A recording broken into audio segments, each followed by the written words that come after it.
साथियों, मैं मुकेश गंभीर, डायरेक्टर रेडियो बूस्ट, आज एक नए अंदाज से आपके समक्ष पेश होने जा रहा हूँ। साथियों, मुझसे अक्सर ये पूछा जाता है कि रेडियो बूस्ट का लक्ष्य क्या है। अपने इस लक्ष्य को स्पष्ट करते हुए अक्सर मैं कहा करता हूँ, कंसिस्टेंट अवेयरनेस, सतत जागरूकता जो है वो हमारा उद्देश्य है। आज जिस ऑथर को लेकर मैं अपना कार्यक्रम करने जा रहा हूँ, उसने भी जीवन के इस जागरूकता के लिए शहर शहर, देश देश यात्रा करके बहुत से कंट्रीज को छाना है और बहुत से अनुभव इकट्ठे किए हैं, और उसका नेट रिजल्ट ये है कि उन्होंने एक पुस्तक लिखी जिसका टाइटल ही ये बताता है, लाइफ इज अब्राकाडाब्रा। क्या अर्थ है, क्या बात है, ये हम इनके ऑथर से अभी बात करेंगे, जानेंगे। आज हमारे स्टूडियो में मैडम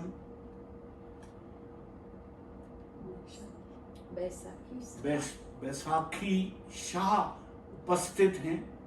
इनकी इस पुस्तक का इंटरव्यू करने के लिए प्रीति शुक्ला जी, किरण जी ये मेरा साथ देंगे और हम इनसे इनकी इस लंबी यात्रा जो कि इस पुस्तक में समेटी गई है उसके बारे में बातचीत करेंगे। मैडम, आपका बहुत बहुत आने का आभार, बहुत बहुत शुक्रिया।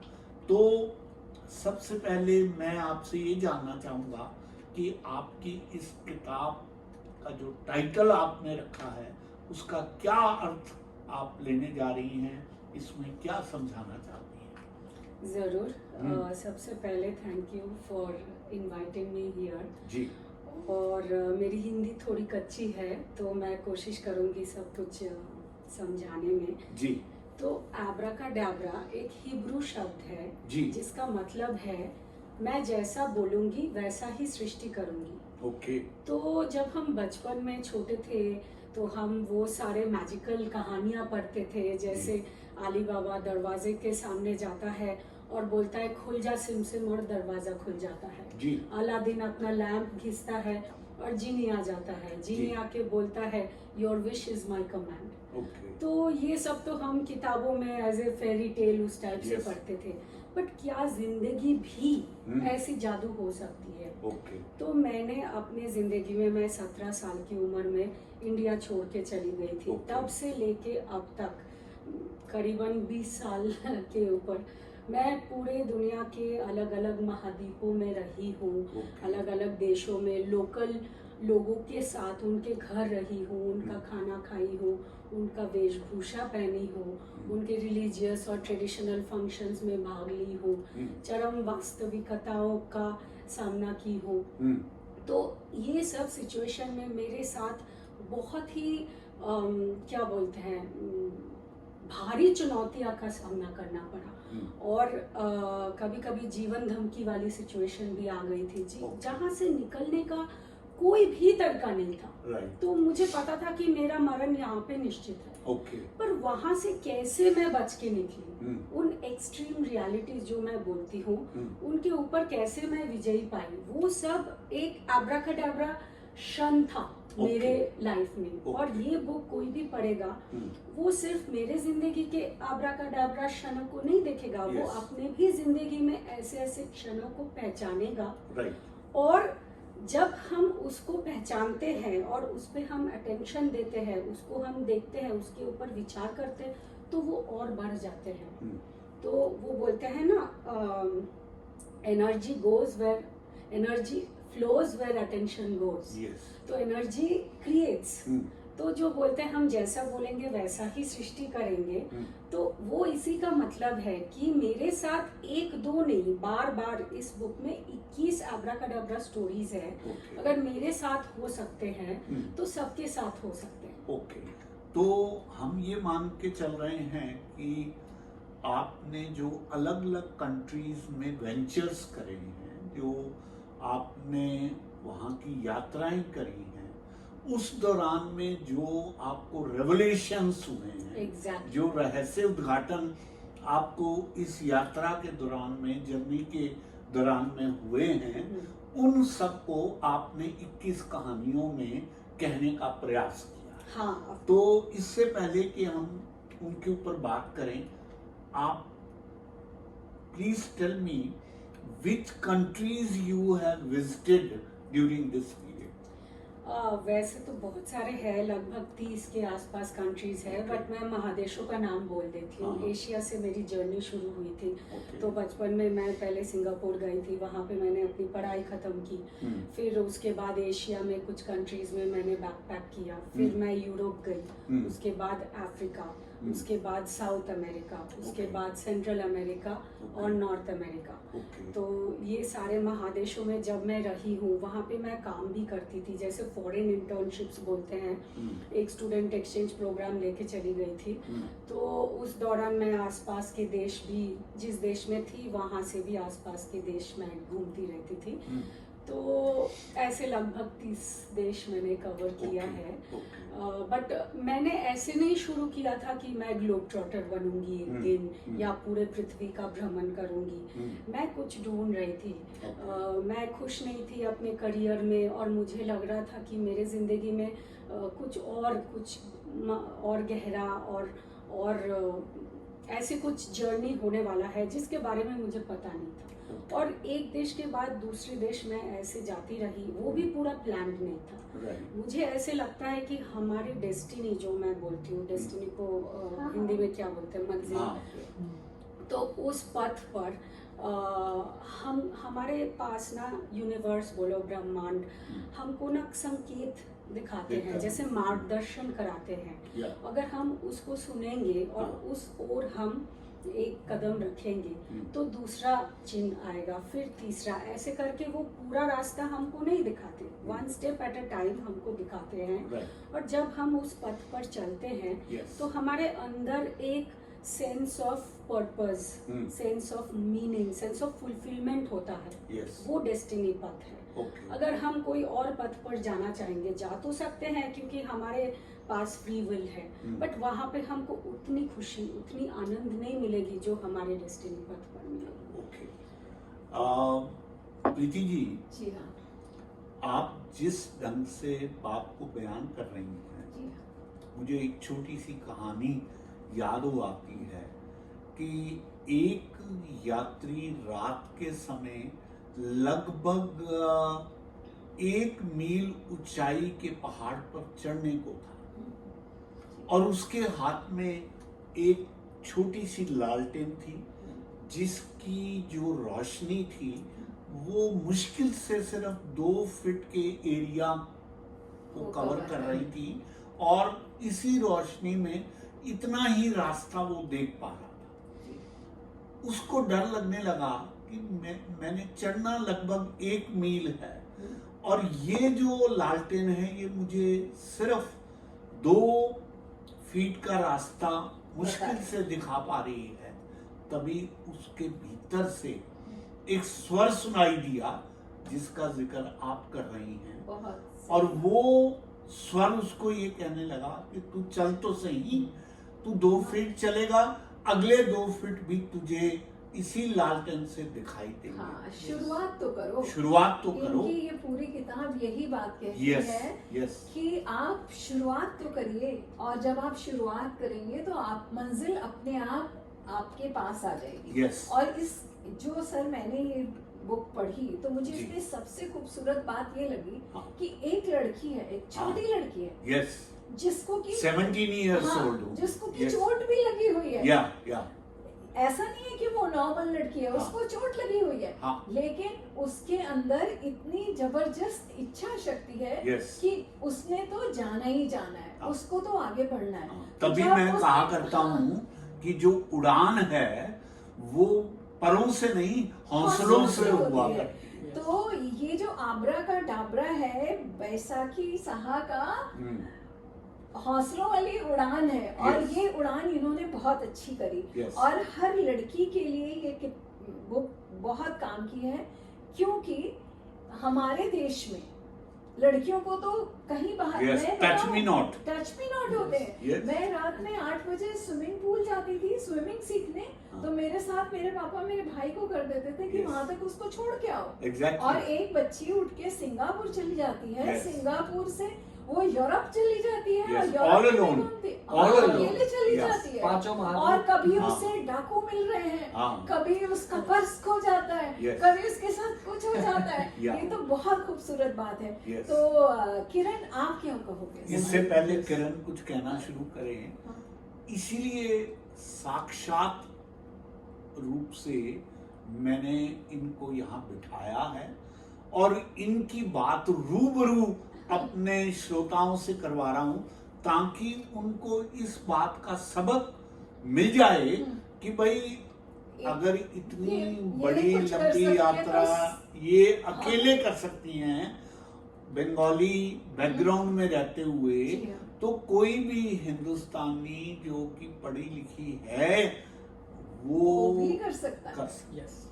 और जी बहुत- किरण। हाँ किरण, मुझे तो इनकी ये बुक, हम जब छोटे थे तो एक सीरियल आया करता था दूरदर्शन पे, जी। हातिम ताई।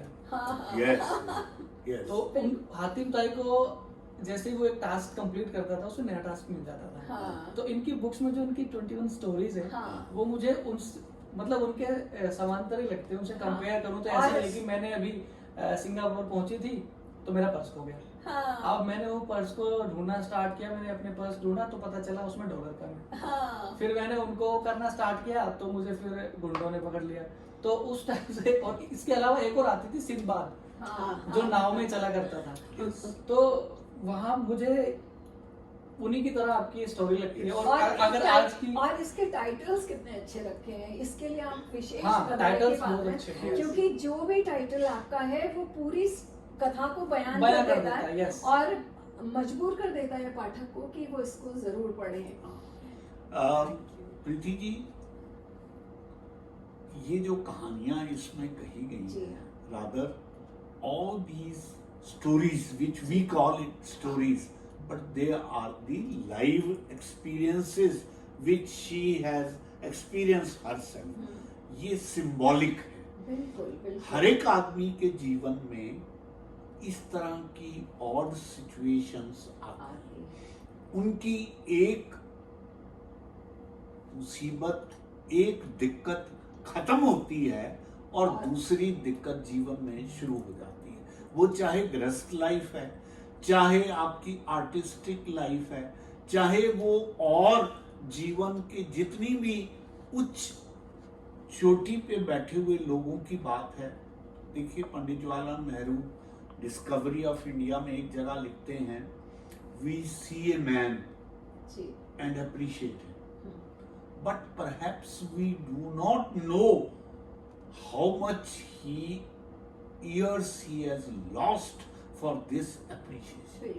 बिल्कुल सही बात। हमें जीवन संघर्ष का जो पीछे की, पर्दे के पीछे की कहानियां हैं वो वो नहीं तो दिखाई समझ देती। में नहीं आती, दिखाई नहीं देती, लेकिन हर एक के जीवन में पर्दे के पीछे की कहानियां बहुत महत्वपूर्ण है। और आपने उन कहानियों को बहुत ही सिंपल ढंग से 21 कहानियों में बयान करने की कोशिश की है। I also strongly recommend about this book, which is available on Amazon, Flipkart, Kindle, bookstores, all leading bookstores, Oxford, Barry Sons, Yes. Crossword, हर जगह मिल और जाएगा। अपनी कहानी के साथ साथ इन्होंने महाद्वीपों का भी बहुत सुंदर चित्रण किया। Yes, है ना, जैसे कि भाई अफ्रीका के बारे में, हालांकि बिल्कुल ठीक बात है, अफ्रीका को हम जैसा समझ सकते हैं, है ना, यूरोप को हम जैसा समझ सकते हैं, एक हमारे दिमाग में एक छवि होती है, तो वो छवि बॉलीवुड की वजह से। हाँ पिक्चरों में ऐसा दिखाते हैं कि यूरोप ऐसा है ना, अफ्रीका ऐसा है। यहाँ तो आंखों देखी, यहाँ आंखों देखी घटनाएं हैं, और जो कि किसी के लिए भी बहुत क्या कहते हैं, अद्भुत रेवलेशन हो सकती है ना। जैसा आप बिल्कुल फिल्मी दुनिया की बात नहीं है, ये हकीकत की बात है कि और आप कहीं पे भी, मुझे लगता है कि हम किताबों से बहुत कुछ सीखते हैं, लेकिन उससे कहीं ज्यादा हम यात्रा से सीखते हैं। जितना ज्यादा हम यात्रा करते हैं उतने वाइज होके लौटते हैं, और कम से कम हमारे वो भ्रम सारे टूट जाते हैं कि गोरे ऐसे होते होंगे और काले ऐसे होते होंगे, या हम ब्राउन है तो हम ऐसे हैं, क्योंकि हर इंसान के अंदर वही दिल धड़कता है। और आपने जो लोगों के घरों में रह रह के पाया, वो जरा दर्शकों को बताइए कि आपको कैसा। मैं भी यही पूछना चाह रहा हूँ, जो प्रीति जी आपसे कह रही हैं कि यात्रा करके हम वाइजर होके लौटते हैं। What are the different aspects of getting being wiser? Please वो हमारे श्रोताओं को बताने का प्रयास करें। जरूर। जब हम किसी भी देश में जन्म लेते हैं, उस कल्चर में बड़े होते हैं, हमारे बुजुर्ग हमें सिखाते हैं ये सही है, ये गलत है, ये भगवान है, ये दुश्मन है, ये पोलाइट है, ये रिस्पेक्टफुल है, ये डिसरिस्पेक्टफुल है। पर जब मैं अलग अलग कल्चर्स, अलग अलग रिलीजन, अलग अलग ट्रेडिशंस के अंदर रही हूँ, तो मैंने देखा जो एक देश में गलत है वो दूसरे देश में सही है। जो एक कल्चर में पोलाइट, रिस्पेक्टफुल है, वो ही सेम चीज दूसरे कल्चर में डिसरिस्पेक्टफुल है। जो मैं सोचती हूँ सही है, वो कोई और सोचते हैं गलत है। तो कहाँ पे, where do we draw the line? Is there an absolute truth? तो मैंने यही देखा है कि we are making it all up. हम ये सब कुछ सृष्टि कर रहे हैं। हम एक कल्चर को फॉलो करते हैं, एक भगवान को फॉलो करते हैं, क्योंकि हमारे बिलीफ सिस्टम में, हमारे विश्वास में वो जिंदा है। अब हम कहीं और जाते हैं, वो अपने विश्वास, अपने भगवान को इतने स्ट्रॉन्ग तरीके से मानते हैं, उनके विश्वास में वो सही है। और विश्वास से ही हम सृष्टि करते हैं। विश्वास कहाँ पे रहते हैं? हमारी कल्पनाओं में। तो मैं बोलती हूँ जो सृष्टि है ना, सृष्टि हमारे कल्पना में है। भगवान हमारे कल्पना में रहते हैं, हम भगवान के कल्पना में रहते हैं। तो ये चीज अगर लोगों को अनुभव होती है, तो हमारे बीच कितने भी डिवाइड हो, कितने भी दूरियां हो, वो एनिमोसिटी नहीं रहेगी, एनमिटी नहीं रहेगी, वॉर्स, युद्ध नहीं होगी, क्योंकि हम समझेंगे कि ये सिर्फ it is all different lifestyles. There is no absolute truth. कोई absolute truth है ही नहीं। जो हम सोचते हैं ये सच है, उसको कोई और झूठा बना देगा। और जो वो सोचेगा सही है, वो कोई और सोचेगा कि ये तो पाप है। तो ये एक महान सत्य है कि कोई एब्सोल्यूट सत्य है ही नहीं। बिल्कुल सच। तो हम ये सब बनाते हैं, करते हैं। और मैं इतनी यंग एज में चली गई थी, तो लिटरली मैं अलग अलग महाद्वीपों में पली बड़ी हूँ। तो इस वजह से कभी कभी मैं खो जाती थी। मुझे लगता था सच क्या है, गलत क्या है, मतलब मैं कैसे पेश आऊं। क्योंकि वहाँ पे दूसरे कल्चर में मैं अकेली थी, मेरी व्यूज ये थी, मेरी मम्मी डैडी ने मुझे ये सिखाए थे, और उनके कल्चर में टोटली अलग। मैं उनको कैसे जज करूं? वो भी तो वो भी अपने जिंदगी में अपने मम्मी डैडी ने जो उनको बोला है वो सब लेके बड़े हुए हैं। तो जजमेंट तो उड़ जाती है। जब जजमेंट चला जाता है, कंडेमिंग समवन एल्स, वो चीज चला जाता है, तब आप heart to heart, soul to soul connection करते हैं। मैं बताऊं आपको इसी बारे में कि मैं ऐसे हमेशा पढ़ती थी और एक बात ये सोचती थी कि अंग्रेजों का मतलब होता है कि 2-4 शादियां और डिवोर्स है। लेकिन फिर मुझे 2 बार 1-1 महीने ऑस्ट्रेलिया रहने का मौका मिला। तो मुझे लगता है कि जब हम किसी देश में रहने जाते हैं, तो हमें किसी के घर के पास रहते हैं या घर में रहते हैं, तब हम रियल वहाँ को समझ पाते हैं। तो जो हमारे पड़ोसी थे जहाँ हम रहते थे, तो वो जो अंग्रेज महिला थी, उनका नाम था लूला, और वो 75 इयर्स की हैं, और उनके हस्बैंड भी ऐसे 80 के ही होंगे। बिल्कुल हिंदुस्तानी औरतों की तरह अपने बच्चों को पाल रही थी। और घर के सामने एक और लेडी रहती थी, उनके खुद के 7 बच्चे थे और उनकी मदर जो कि 100 इयर्स की थी वो भी साथ रह रही थी। तो तब मुझे लगा कि जो हम दूर से बैठ के जो हमारा परसेप्शन बना लेते हैं, सब चूर हो गया yes. कि इंसान तो इंसान ही है। yes. हाँ, वो कुछ रीति रिवाजों के वो अलग हो सकता है, वजह से हमारी, मान लो हमारे देश में, हमारे कल्चर में शादियां ज्यादा दिन तक रहते हैं, उनके देश में टूट जाते हैं, जो भी है, बट उसको हम अगर जज करेंगे तो हमको वो इंसाइट नहीं मिलेगा। अगर हम उनके दिल के अंदर झांक के देखेंगे, उनकी जिंदगी क्यों टूटा, क्यों ये हुआ, उनका कल्चर, वो कैसे पले बड़े हैं, तो हमको समझ आएगा। बिल्कुल, तो जजमेंट नहीं कर सकते। ये सारी चीजें डिपेंड करती हैं वहाँ के कल्चर पे। बिल्कुल हमारा जो कल्चर है वो प्राचीन काल से ही चला आया है, और उनका जो कल्चर है वो उनके समय से उनका चला आया है। प्राचीन काल से और चला उनके है। यहाँ भी मतलब मुझे तो ये लगता है कि अच्छे और शरीफों से ही दुनिया चल रही है।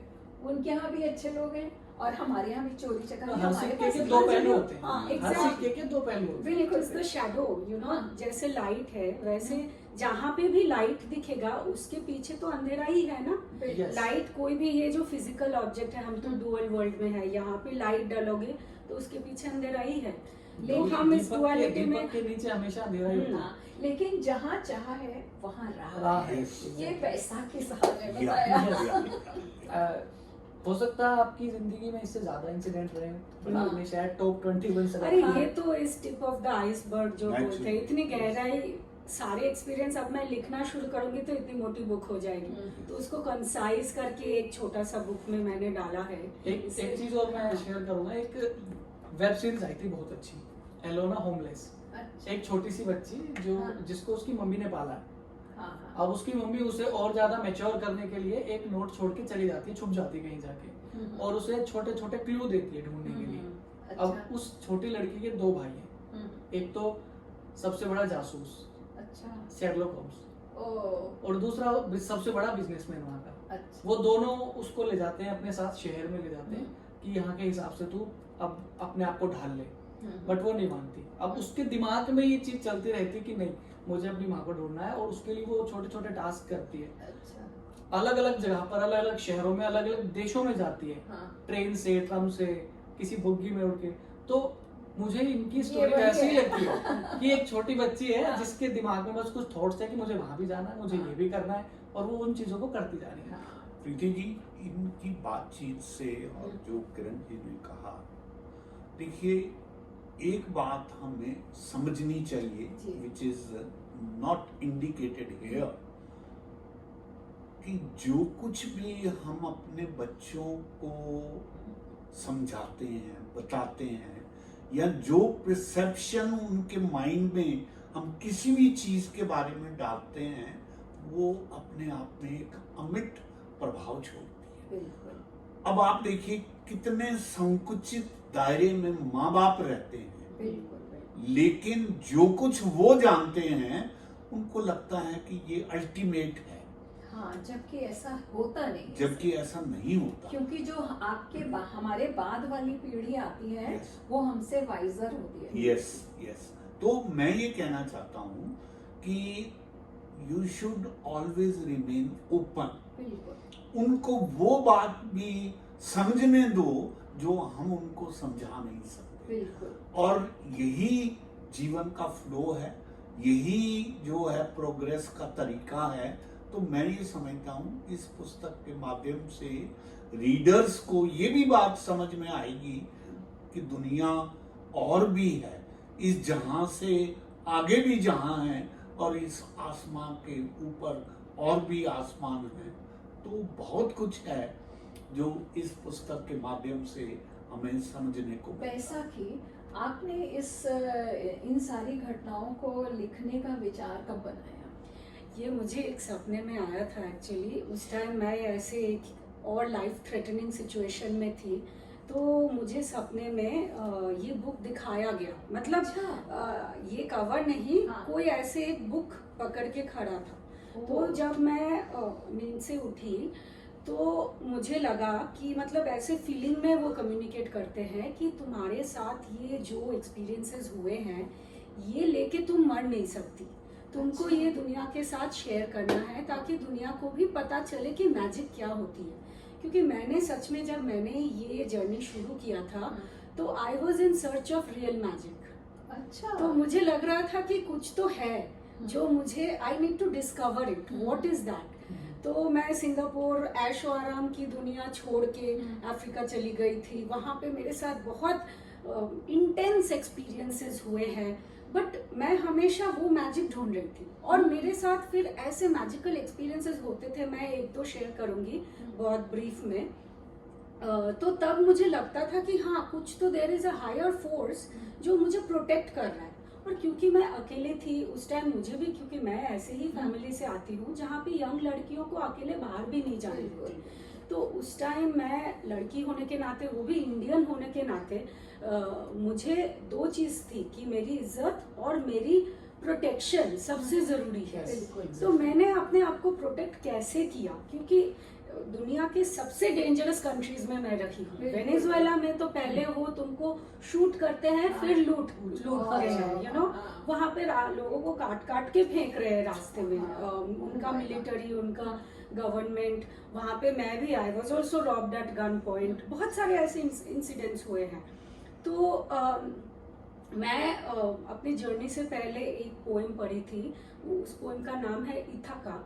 उसमें से दो लाइंस मैं बताती हूँ। तो वो बोलते हैं, the Laestrygonians and the Cyclops, the angry Poseidon you will never encounter on your path if your thoughts remain lofty, if a fine emotion touches your heart and your spirit. Wow. So your heart will not have a reason to set them up on your path when you have learned the lesson. तो what is the lesson? हम जिस चीज से डरेंगे हम उसी का सामना करेंगे। तो हमारे अंदर वो लेस्ट्रिगोनियन, साइक्लोप्स, पोसाइडन, ये क्या होता है, ये वो बोलते हैं ना स्टॉर्म, वो समुंदर में वो सारे मॉन्स्टर्स होते हैं, उन्हीं को तो बोलते हैं। तो वो मॉन्स्टर्स हमारे जिंदगी में तब आएंगे जब उनको हम अपने कल्पना में आने देंगे। अगर हाँ, तो मैं सिर्फ अपने कल्पना में अपने आप को प्रोटेक्ट करती थी। कभी मैं कुछ ऐसे रास्ते से चल रही हूँ जहाँ पे मुझे लगता है कोई शेडी लोग हैं, मैं इमेजिन करती थी कि आई एम इनविजिबल। अब मैं इनविजिबल नहीं भी हूँ तो दे विल नॉट, उनका अटेंशन मेरे ऊपर नहीं आता। आप डर नहीं रहे, आपके अंदर एक शक्ति है। और मैं कभी कभी अपने आप को सुनहरी रोशनी से घेर लेती थी अपने कल्पना में कि ये मेरी सुरक्षा करेगी, और उतना ही काफी था। मतलब अपने इस बुक के ना शुरू में, लाइक फर्स्ट पेज में मैं ये लिखती हूँ कि magic only happens to those who can make it real in their imaginations. You can create heaven and you can create hell in your imagination. बिल्कुल सही बात। तो ऐसे ही घटनाएं जब मेरे साथ हो रही थी तब मैं एक से ऊपर एक फिर ऐसी जगह पे आ गई थी जहाँ पे मुझे लग रहा था कि जब तक मेरी पर्पस इस जिंदगी में, जो भी मेरा मिशन है, जो भी बहुत कठिन मिशन था, जो भी मेरा पर्पस है, वो जब तक पूरी नहीं होगी तब तक मैं मरूंगी नहीं। मतलब वो मरने का डर ही चला गया, क्योंकि कितने बार लाइफ थ्रेटनिंग सिचुएशन हुआ जहाँ पे मैंने अपने मन में गायत्री मंत्र बोल दिया था, अपनी फैमिली को गुड बाय बोल दिया था। मुझे लग रहा था यहाँ पे अब तो वो मुझे शूट कर ही देंगे, बट बच गई मैं। तो तब मुझे लगा कि नहीं, कुछ तो है। और मेरा पूरा मतलब डर वर सब कुछ चला गया। बीमारी से डर, मरने से डर, एक्सीडेंट से डर खत्म हो गया। क्योंकि आपने एक बात मैं बताऊं, आज ही मैंने कहीं पढ़ा है, तो वो ये कहते हैं कि जिंदगी हर रोज होती है। कौन कहता है कि जिंदगी एक बार होती है? अजी, मौत एक बार होती है। मौत भी नहीं होती। जिंदगी हर रोज होती है। आपने कितनी बार मौत को तो फेंका है, मौत है ही नहीं। हाँ। तो हर दिन जिंदगी है आपकी। भगवत गीता में लिखा है कि कोई भी कार्य किसी कारणवश ही होता है। हाँ, अगर आपके साथ ये घटनाएं नहीं होती तो आप इतनी खूबसूरत किताब नहीं लिख पाती, और आप इतनी खूबसूरत इंसान नहीं बन पाती। और इस उम्र में आपको अगर ये बात पता है कि आप कल्पना से सब कुछ कर लेते हैं, तो इस उम्र के लोगों को नहीं पता होता। आप तभी बहुत बड़ा तभी ये सपने में आया था कि हाँ। तुम ये बुक लिखो। और जब ना मैं उठी थी तो मुझे ऐसे एहसास हो रहा था कि तुम ये कहानियां अपने अंदर लेके मर नहीं सकती। तो मैं तब ना बहुत इंट्रोवर्टेड थी, बहुत लोगों से मिलती जुलती भी नहीं थी। तो मुझे लगा सच में मुझे ऐसे कहानियां लिखना है क्या। तो मैंने ना 3 स्टोरीज लिख के मैं कुछ बड़े बड़े पब्लिशर्स को भेज दिया था। आपने इन सब चीजों को फेस किया क्योंकि आपको रेडियो बूज पे आना। हाँ, सर इनकी वेबसाइट पे देख रही थी मैं, ये बहुत अच्छे स्पीकर हैं और बहुत बड़े अच्छे टॉपिक्स हैं इनके। तो उतनी वाइजर आप उस जर्नी के वजह से ही हुई हैं। हाँ, हो सकता है। तो आप एक्सपीरियंस बताइए, ये एक्सपीरियंस ज्यादा अच्छा था या जो वो आपने ये सारे एक्सपीरियंस पास्ट के जो भी आप झेल के आए, हाँ। या यहाँ पर बैठकर जो डिस्कस कर रहे हैं, ये एक्सपीरियंस ज्यादा अच्छा है? देखो, उसकी वजह से मैं यहाँ बैठी हूँ तो उसको तो मैं नेगेट नहीं कर सकती। बट हाँ, उसकी वजह से आज मुझे ये मौका मिला है कि सबके साथ मैं अपने एक्सपीरियंसेस शेयर करूँ कि रियली हम जीवन लेते हैं, जन्म लेते हैं मरने के लिए। तो मरने से क्या डर, एक दिन ना एक दिन तो सबको जाना है। It's a matter of time. और अगर टाइम ही डजंट एग्जिस्ट करता है, मतलब थोड़ा सा मैं उस मतलब पैरेलल लाइव्स, क्वांटम मैकेनिक्स, ये सब एक आपकी ये घटना इसमें पढ़ती हूँ कि आपका पासपोर्ट या आइडेंटिटी आपके पास नहीं था और पुलिस ने आपको थ्रेट करने की कोशिश की, है ना। तो वो ना मेरे दिल को छू गई एकदम बात कि हाँ, कैसे वो लड़की कैसे परेशान हो रही होगी, क्या हो रहा होगा। हाँ, बट उसमें ना ऐसा था, मैं वो पासपोर्ट लेने भूल गई थी जिसकी वजह से मेरी जिंदगी बच गई। मतलब यूनिवर्स का टाइमिंग इतना प्रेसाइज होते हैं। मैं वो ट्रैवल करने जा रही थी, मैंने अपने पासपोर्ट निकाला, उसको टेबल पे रखा कि उसको मैं लास्ट में अपने बैग में डालूंगी कि वो सबसे ऊपर रहेगा तो मैं उसको आसानी से निकाल पाऊंगी। तो वो टेबल पे ही रह गया था। फिर मैं चली गई थी। फिर बाद में मुझे याद आया, मैं वापस भी आई पासपोर्ट लेने, पर वो जो टाइम गैप था उसके बीच ऐसा कुछ हुआ। तो वेनेजुएला के मिलिट्री वहां पे उन्हीं का राज चलता है, वो तो किसी को भी गोली मार देगा, कोई उनसे प्रश्न नहीं पूछेगा। और मैं पोलैंड के एक लड़की के साथ वहां पे गई थी, हम कुछ देखने, मैजिकल लाइटनिंग देखने गए थे, कातातुम्बो उसको स्पेनिश में बोलते हैं। तो उस टाइम मिलिट्री का सामना हुआ, वो हमको हैरस करने लगे। तो मेरे अंदर कुछ ऐसा हुआ कि मुझे लग रहा था कि यहाँ से हम बच के नहीं निकल पाएंगे।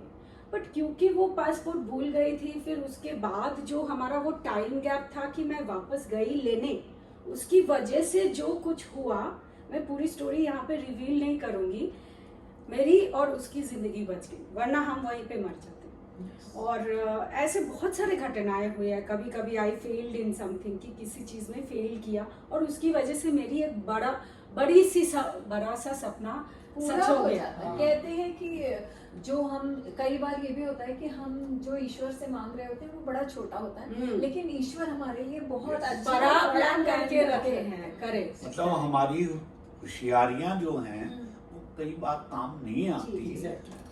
परमात्मा की तरफ से जो तय होता है वो हमारे हित में कहीं ज्यादा सार्थक साबित जो है वो होता है। हाँ, कभी कभी ये बोलते हैं ना, रिजेक्शन इज गॉड्स प्रोटेक्शन। बिल्कुल बिल्कुल। अमिताभ बच्चन का उदाहरण ले लीजिए, आकाशवाणी पे रिजेक्ट हुए थे। या कहाँ से कहाँ, मतलब एक चीज जो इस बुक को पढ़ने के बाद है, वो आप लोगों में क्यूरियोसिटी जागेगी कि जब ये घूम सकती है तो हम भी घूमने जाएंगे। Yes, definitely. This is life is abracadabra. आपने किरण जी पिछली बार ये कहा कि भाई ये सारी बात करके संभव हो पाया कि आप आज हमारे पास स्टूडियो में बैठे हैं। मुझे गाइड फिल्म का वो सीन याद आ गया जिसमें जो वो मार्गो है जी, वो जो है वो अलग अलग गुफाएं खोजता है। हाँ। और राजू गाइड को कहता है कि राजू तुम यस और ये कहता है कि तुम ये बताओ, ये जानते हो ये गुफाएं अब तक रोशनी में क्यों नहीं आई थी? क्योंकि इनको रोशनी में लाने का श्रेय मुझे मिलना। तो प्रीति जी, इन्होंने घूमना था, किताब लिखनी थी। हाँ। और इस किताब को दुनिया तक पहुंचाने का श्रेय हमें और आपको मिला था, ये भी मान के चलना चाहिए। बिल्कुल बिल्कुल। तो हमारे दर्शकों से इल्तजा है कि आप इस किताब को जरूर पढ़ें, लाइफ इज आब्राकाडाब्रा। और इसी ये बच्ची की शक्ल भी देख लीजिए, इसी की तरह घूमने जाएं। आजकल तो पर्यटन वैसे भी बहुत जोरों पर है, हो गया। लेकिन ये बात याद रखें कि सफर है ना, जो उर्दू का शब्द है और जो इंग्लिश का सफर है, वो मिलान नहीं होना चाहिए। होता भी है, पर वो हमेशा मिलान होता है। इसको भी ध्यान से पूरी तैयारी से जाएं और आपका सफर बहुत खुशनुमा रहेगा। जब मैंने शुरू किया था इतने साल पहले, तब तो सोशल मीडिया नहीं था, गूगल मैप्स नहीं था, ओला उबर नहीं था, ब्लॉगर्स और इन्फ्लुएंसर्स नहीं थे, तो तब मैं सिर्फ इंस्पायर होके गई थी। अब तो है, बहुत सारे अपॉर्चुनिटीज आ गए हैं, कितने प्रोग्राम्स आ गए हैं, वॉलंटियर एक्सचेंज प्रोग्राम्स। तो जिस दुनिया में हम जन्म लिए हैं, ये हमारा कर्तव्य है कि इस दुनिया को हम जाने, पहचाने, तभी तो हमारा मन ईश्वर ने क्या क्या बनाया है। आजकल तो दूसरे शहर में भी जाने से पहले लोग गूगल पे बिल्कुल पूरा रिसर्च करते हैं, पूरा रिसर्च कर लेते हैं कि वहाँ रहना कहाँ पर आसान है, खाना कहाँ मिलेगा, ये सब चीजें हैं। तो उस वक्त तो मैंने कुछ रिसर्च किया ही नहीं था। मैं जब सबसे पहले वेनेजुएला गई थी तो मुझे स्पेनिश में हेलो भी नहीं पता था, क्योंकि मुझे लग रहा था मैं अगर रिसर्च कर लूंगी तो मेरे माइंड में ना एक चित्र बैठ जाएगा, जब मैं वहां जाऊंगी चीजें अलग होगी तो वो मैच नहीं होगी और मुझे तकलीफ होगी। लोगों को ओला बोलते हैं, ओला एज इज साइलेंट। तो मुझे ये भी नहीं पता था, बट कैसे मैं स्पेनिश सीखी, कैसे ये सब चीजें किया, मतलब बहुत ही रोचक कहानियां और अच्छा लगता है। और ये पता चलता है कि इशारों की भी एक भाषा होती है, जेस्चर्स। सर मैं आपको एक छोटी सी घटना बताती हूँ। हम लोग इटली गए, तो रेलवे स्टेशन के किनारे जब हमने चाय ली, तो एक जो चाय देने वाला था वो बूढ़ा हमें इशारा कर रहा था कि तुम चेयर पे मत बैठना, ठीक है। और मेरे मन में क्या आया कि हम ब्राउन है इसलिए हमें चेयर पे बैठने को मना कर रहा है। See, it was your expectation कि रेसिज्म है तो ये हमको ऐसे और हमने वो चाय कुछ ही बहुत कम पैसों में पी, उस बड़े, और हम चले आए। और फिर जब घूम घाम के रूम पे फिर थक भी गए थे शायद, और हम दूसरे रेस्टोरेंट में पहुंचे, वहाँ हम चेयर पे बैठ गए। तो जो अगर वहाँ 50 पैसे का बिल था वो तो हजारों में आ गया चाय का। तो आपकी परसेप्शन वही क्लियर हो गई। तो मुझे समझ में आया, अरे वो तो देवता था जो कह रहा था चेयर पे मत बैठो। तो ये सब एक्सपीरियंसेस होते हैं कि जब आप भाषा भी नहीं समझते। वही ना, वही लेस्ट्रिकोनियंस एंड साइक्लोप्स जो मैं बोलती हूँ ना, अगर आप जाओगे ये सोच के कि वहाँ पे रेसिज्म मिलेगा, मुझे लोग मेरे साथ डिस्क्रिमिनेट करेगा, तो वही एक्सपीरियंस करोगे, because what you expect you create. अगर आप ये सोचोगे कि नहीं, कोई देखो इंसान बुरे भी होते हैं, अच्छे भी होते हैं, they have a right to be bad and they have a right to be good, तो आप उनसे मिलो। जो आपके साथ बदतमीजी कर रहे हैं उनको छोड़ दो, किसी और से मिलो, कहीं ना कहीं तो दोस्त मिल ही जाएगा। तो लोग ये जो सोचते हैं ना, the world is a scary place, मैं बोलती हूँ ऐसा बिल्कुल भी नहीं है। The world is a friendly place, ऐसे सोचोगे। और अगर हमारे मीडिया भी ऐसे लोगों को बताएंगे तो वो डर, जीने का डर ही चला जाएगा, तब हम जिएंगे। बिल्कुल, जिंदगी में अच्छा और पॉजिटिव खोजने और देखने के लिए बहुत कुछ है, बहुत। नेगेटिविटी को छोड़ो, पॉजिटिविटी को पकड़ो। हाँ, बिल्कुल सही बात कह रहे हो किरण। So before we part now, would you like to give your last message to our listeners that they should follow this and then? मैं एक ही चीज बताती हूँ, हमेशा हमारे सामने दो रास्ता होते हैं। एक रास्ता which our heart calls us to go, कि तुम इधर जाओ, वहाँ पे बहुत चुनौतियाँ आती है, बहुत स्ट्रगल्स होंगे, बट उस रास्ते में हमको आनंद मिलेगा क्योंकि वो हमारा वाला रास्ता है। और दूसरा रास्ता वो है जो हमको लोग बोलते हैं, सोसाइटीज एक्सपेक्टेशंस होते हैं, पेरेंट्स टीचर्स के एक्सपेक्टेशंस होते हैं, वो बोलते हैं तुम डॉक्टर बनो, इंजीनियर बनो, ये करो, जबकि हमारे अंदर एक रॉक स्टार बैठा है या ग्लोब ट्रॉटर बैठे हैं ना।